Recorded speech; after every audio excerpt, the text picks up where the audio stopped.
Nama saya Aris Setiawan, di museum ini sebagai edukator dan tata pamer. Museum ini nama resminya adalah Museum Etnografi dan Pusat Kajian Kematian Fisik UNER, namun lebih populer dikenal dengan sebutan Museum Kematian karena memang kami bertemakan temanya adalah etnografi kematian. Jadi awalnya sejarahnya museum ini didirikan pada tahun 2005. Itu awalnya namanya adalah Museum dan Pusat Kajian Etnografi, dan itu di bawah Departemen Antropologi yang sebenarnya hanya khusus untuk mahasiswa antro dan dosen menyimpan hasil-hasil penelitian, hasil-hasil ekskavasi, penggalian kuliah lapangan seperti itu dan tidak umum. Setelah 10 tahun kemudian, akhir tahun 2015, museum ini mendapatkan dana hibah dari Kementerian Dirjen Museum dan Purbakala untuk merenovasi dan merevitalisasi museum waktu itu, dan kami diminta untuk membuat satu tema khusus. Dan setelah tim berembuk, kemudian diputuskan bahwa kami akan membentuk atau membuat tema tentang kematian, karena antropologi di FISIP UNER sendiri juga identik dengan antropologi ragawi, di mana ada spesialisasi antroforensik yang juga berhubungan dekat dengan kematian. Dan kemudian dilihat juga bahwa belum ada museum yang khusus membahas tentang budaya-budaya atau tradisi kematian di Indonesia ini. Jadi kita ingin untuk mengawali hal itu.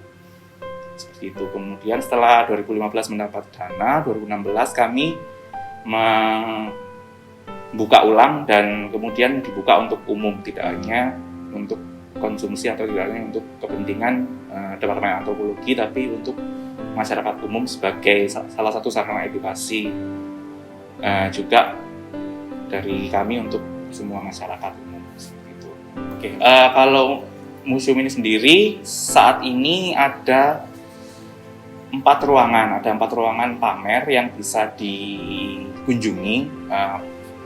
Dari mulai awal tadi di depan adalah ruang pamer utama, di mana di situ ada beberapa replika dari beberapa ritual atau tradisi terkait kematian di Nusantara.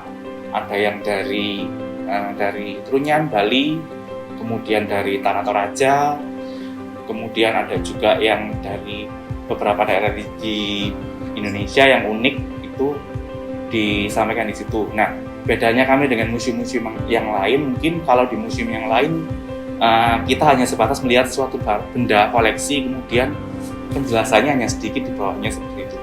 Tapi di museum ini kita lebih fokus kepada infografis yang membuat pengunjung dibuat untuk membaca dan mengerti bahwa apa saja terkait suatu ritual kematian itu. Kemudian di ruang utama, setelah ada ritual kematian dari beberapa daerah, di sisi sebelah kirinya kami mencoba untuk memasukkan beberapa hal mengenai antropologi ragawi, termasuk persebaran manusia, kemudian identifikasi demografis dari manusia, bagaimana cara membedakan manusia dengan hewan, bagaimana cara membedakan tulang manusia, membedakan jenis kelamin dari tulang manusia, umur, dan lain sebagainya. Kemudian juga identifikasi yang biasanya dipelajari juga dalam kuliah antropologi forensik. Kemudian masuk ke ruangan kedua, ruang kontemplasi. Jadi kita masuk dibawa ke satu lorong yang gelap, kemudian ada seolah-olah kita berada dalam suatu kubur seperti itu, untuk kemudian membuat pengunjung merasakan bagaimana kira-kira suasana di dalam kuburan seperti itu. Terus kita pindah ke ruangan pamer ketiga. Ruang pamer ketiga itu ruang forensik. Jadi ruang ketiga, di situ ada beberapa infografis tentang tes DNA, dan kemudian bagaimana tahapan-tahapan dekompos atau terurainya tubuh manusia. Kemudian ada juga infografis tentang mati suri dan yang dijelaskan secara ilmiah. Dan ada juga fungsi kamera dalam penelitian atau dalam identifikasi kasus-kasus kejahatan seperti itu.